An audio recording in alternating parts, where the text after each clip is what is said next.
Xavier me mettait des vannes avec des noms de jeux vidéo que je ne comprenais pas. C'est un peu technique. Je les comprends pas forcément mieux maintenant, mais il les fait moins. Donc je suis Joël Veller, le directeur général de Médecins du Monde. Et je suis Xavier, Mister MV, streamer entre autres, sur internet, sur Twitch. Médecins du Monde, on est une ONG, c'est-à-dire une association. Comme notre nom l'indique, on est essentiellement sur le soin, sur la santé au sens large, mais on va au-delà des soins. On essaye de donner accès à la santé par l'accès aux droits. Donc on fait beaucoup de judiciarisation des actions. On est une ONG, je dirais, politique au sens où on mène des combats pour améliorer l'accès à la santé des gens, des populations. Notre spécificité, c'est qu'on est en France et à l'international. Et notre rareté, c'est qu'on est vraiment indépendant. Et on a besoin des dons, justement, pour être vraiment indépendant. Notre indépendance politique, elle est liée à notre indépendance financière. Pidon, donc, c'est un projet, co-créé par Médecins du Monde et moi-même. Et du coup, on va entamer la 5e édition. C'est un marathon de speedrun, donc des personnes qui terminent des jeux vidéo très vite. Ça dure 3 jours et demi non-stop.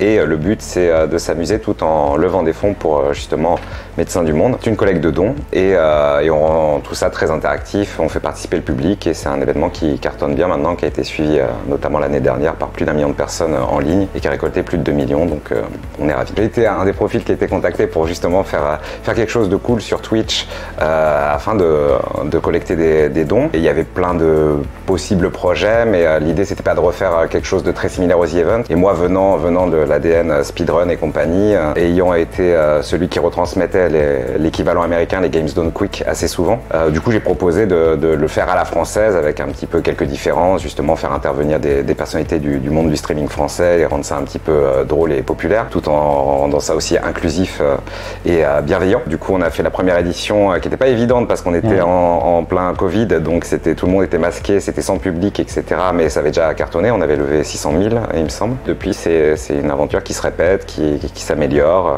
et qui grandit. Les dons, j'ai l'habitude de dire, ils vont sur des projets improbables dans les pays improbables.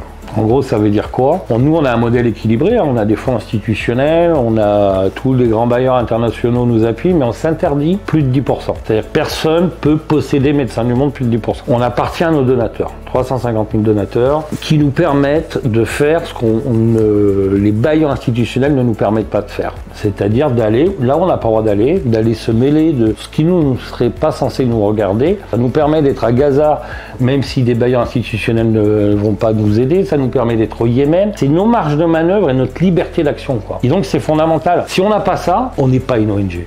Si on n'a pas ça, on est un prestataire. C'est-à-dire qu'il y a des bailleurs qui vont nous financer. On n'a pas une mission au monde et en France sur laquelle on ne met pas des dons. C'est-à-dire que toutes nos missions, pour partie, sont couvertes par la générosité du public.